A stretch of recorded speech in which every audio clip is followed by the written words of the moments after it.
Depuis le 8 juillet dernier, Émile, ce petit garçon de 2 ans et demi, est porté disparu dans le sud de la France, sur son lieu de vacances. Malgré d'intenses efforts et de nombreuses perquisitions menées par les autorités. Depuis le 8 juillet dernier, Émile, ce petit garçon de 2 ans et demi, est porté disparu dans le sud de la France. Il était sur son lieu de vacances. Malgré d'intenses efforts et de nombreuses perquisitions menées par les autorités, aucune piste n'a conduit à des découvertes décisives.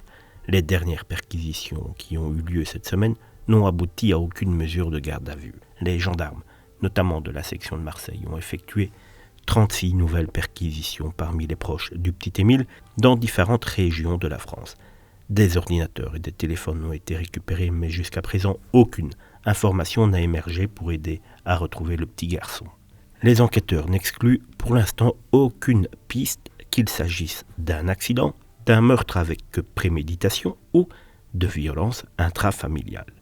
Mais, vous l'avez compris, malgré de nouvelles perquisitions suite au bornage des téléphones, donc c'est un petit peu l'opération de la dernière chance, celles-ci n'ont rien donné, ces perquisitions n'ont rien donné, et à l'heure actuelle, les enquêteurs sont sans aucune piste sérieuse. Donc vous l'avez compris, cela ne sent véritablement pas bon pour la suite de l'enquête.